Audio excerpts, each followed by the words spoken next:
you pull that plug for me? Ryan Shumpert, looking at you. Can you hear us? All right. Yes, we can hear you. We'll start with Vince and then Ben Mckee. Rick, two things. One, what'd you think of the way your team closed out this game? And then two, did you see any sort of benefit from having that extra practice time, considering the loss of practice time earlier in the year? Well, the thing that happened with practice when we got back on Tuesday, we did come in and we actually, considering that we had bust 3 hours back, we had a good practice. It was good, and I thought our guys were excited about it. I'd actually made a comment, I wish we would have gotten to play because I thought we really had a good bounce that day to us, and Wednesday was our day off. We came back Thursday and again had a good practice. John Fulkerson had missed all that because of having his wisdom teeth taken out, and I thought it really allowed Olivier and EJ and then Uros ends up turning his ankle during that time. But it allowed us to play with that smaller lineup a little bit more. And I thought that part of it was really good. We came back yesterday, Vince, to be honest with you, we didn't have a great practice. And I told Folky, we're not going to get bogged down trying to throw the ball in there, force the ball in there. He's going to have to pick up the speed that we want to play with. And I thought today he did a pretty good job with that. He got winded. There's no doubt he was winded because he only had because yesterday, we didn't obviously have a long workout being the day before the game. And our guys, I thought we closed the game out well. They're a really hard team to guard because Coach Stackhouse does a great job. He does a great job of what he wants to run. He sees how you're going to guard it. Then he starts tweaking it and doing those type things where he's trying to make he's making those adjustments. And we knew that we had to really do a good job on Scottie Pippen Jr. The first half, I thought we did a nice job. Second half, not so much. And he did, we talked about at halftime, he was going to come out and continue to get even more aggressive. But overall, and we felt like we had a couple of defensive breakdowns where we were trying to go for home run plays as opposed to staying solid and stand on the ground and going to try to get steals and giving them kick out threes. But overall, we knew it was going to be a hard fought game, and it was.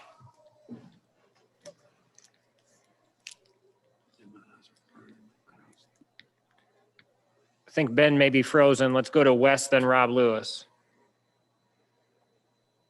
It's like everybody's frozen. Hey, Rick, I know that, that this is a game that, means a lot to you, the history of it. And I think you're now tied for 20th all time in wins with Fog Allen and with Don Haskins. What's that mean to you, and how much longer do you want to keep doing this? You know what? Honestly, I don't think about it. I don't. I love what I do. I really do. And all that means I've had a lot of good players. I'm going to tell you that. And some great players, obviously, and great coaches with me, and been at some great universities where they've allowed us to build the kind of program that we want to build. But when those things happen, it's a compliment to everyone. But I love what I do, and if I ever get where I don't enjoy practice, I know it's time to step away from it. But I truly look forward to coming to practice every day. I love it. I love the game of basketball. I love the fact I get to learn something new every day, and I love the way the game continues to change, and see if we can keep up with it and do the things that we need to do. And I love watching players get better as a group. That's something that we take pride in with our staff. But it's fun to. Again, I've been blessed. I thank the good Lord for the opportunities He's given me at so many different places, working with so many different wonderful people, and I've had some terrific bosses. Coach, looked like in the second half especially, you went more with that small ball lineup than maybe you have at any point this season. Are you liking what you're getting from that, or is that more a reflection of just the matchup with Vanderbilt?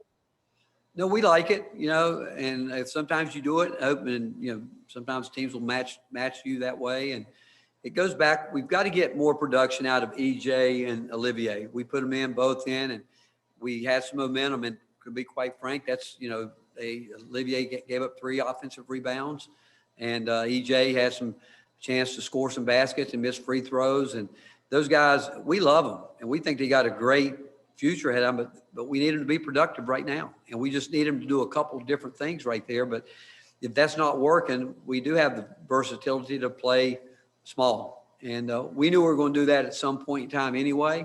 And it's a long way to go between now and the end of the year. And I think you'll see us continue to, whatever the game calls for, we'll go that way. Grant Ramey and Mike Wilson. How much different is this team when VJ's hitting the shots he made tonight? And I guess, is that contagious when he starts making shots? It seems like others start making shots. Well, I think you need a player like VJ that can do that. And we watch him do it. He does it in practice. I will tell you this, VJ, Keon, and Jaden, most of the time when we're watching minutes because we want to stay fresh. We really think that we can wear some people down and we watch their minutes, Santi included. But most of those guys, we're more concerned about them defensively because when they get winded, that's where they break down first. And then they sometimes get lost a little bit on the offensive end. That's what's exciting to us, that we think we can get so much better the more consistent those guys can get. But VJ is a guy that prior to the season started, he was shooting 45% from the three-point line. So we watched him do it. And for the most part, when he takes good shots, we think it's going in because we see it happen a lot. And we need that. There's no doubt we need that from him. And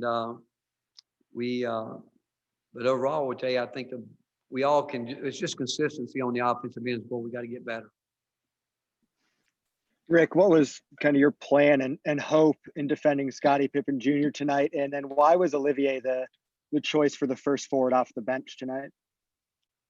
Well, our plan, you look at Scottie Pippen Jr., I think, again, they've got to feel wonderful as a staff how much they've helped him improve and what he does. He handles the ball a lot for them. They're going to use him well in ball screens. They do a lot of different things to get him at different spots on the floor where he can be effective. He'll get in there and he'll, he got us in foul trouble where we were not disciplined enough to stay down. Then he would get us when we left our feet, spraying the ball around, people coming over to help too much sometimes. And the reason that Olivier was there because of what he did in practice. And what was disappointing is what he had done in practice is exactly what he didn't do today. He was rebounding the ball. He was doing all that. And he earned it. He earned it. He had outplayed those other guys during the week. And like I said, Urosh had gotten hurt, missed a day. But that's why we put him there, because we felt like he earned it through practice. And then I'm disappointed that he didn't carry it over because he's a guy that we think can help us a lot. But he's going to have to do it when the lights come on. Ryan Shumpert and Gentry Estes. Held Vanderbilt to just 5 of 24 shooting from three-point line, as much as they like to do that. And I guess with some of the struggles y'all had there against Alabama and Arkansas, how would you assess the defending of the three-point line? Well, again, I thought we were Vanderbilt's a very difficult team to get ready for because they they really work hard and I think do a really terrific job at the point of impact on the ball screen. But then they really attack your help defense, your gap defense, your tags, where they will, screen in from the backside. And it puts a lot of pressure on you because if you don't handle the point of attack at the ball, they're going to get you.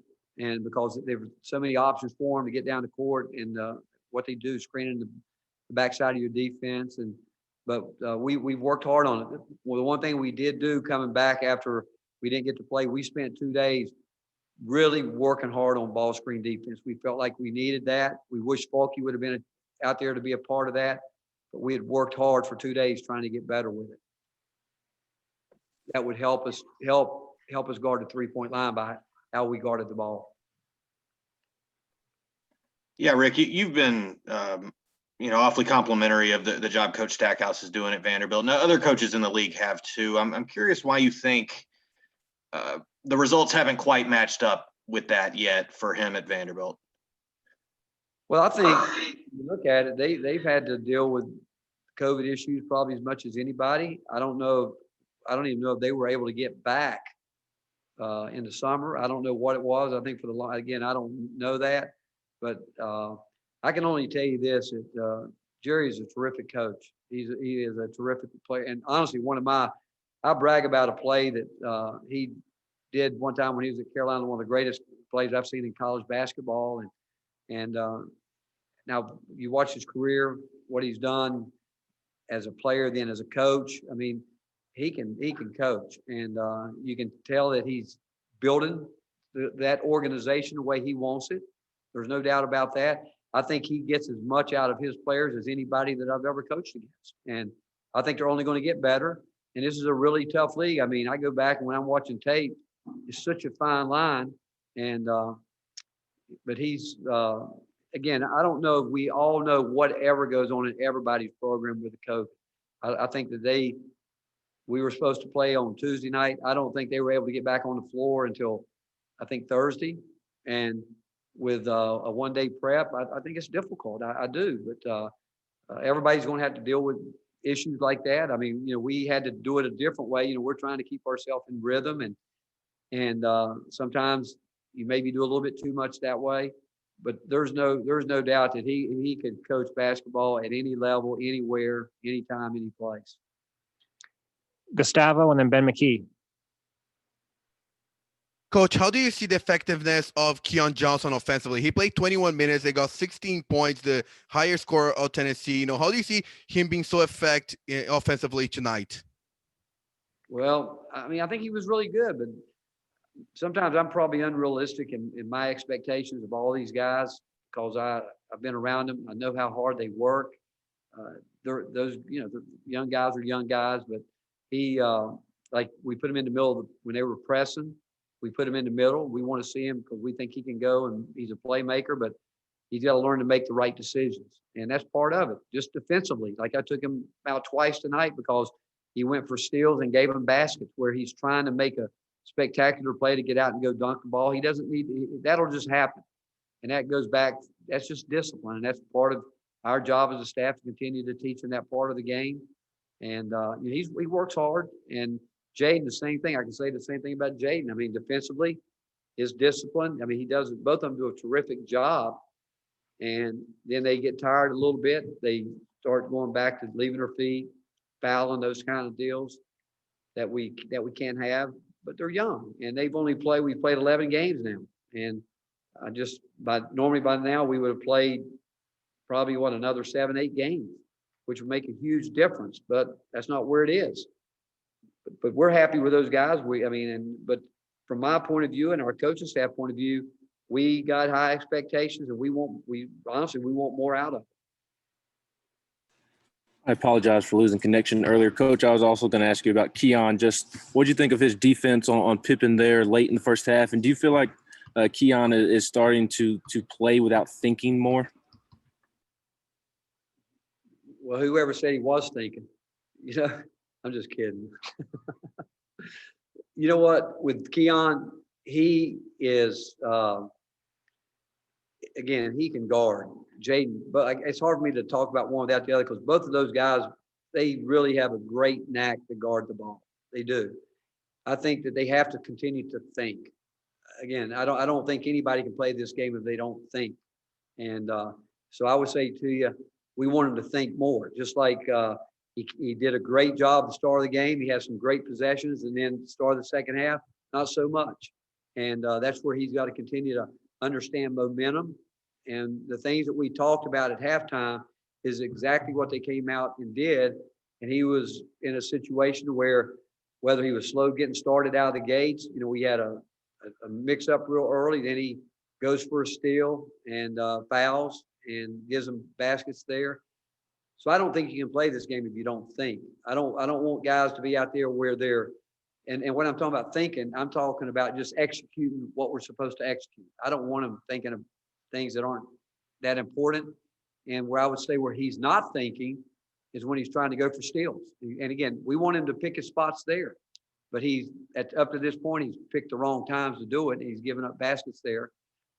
But that will come with playing time. It's going to come with experience, realizing that he's playing against better players than he's ever played against.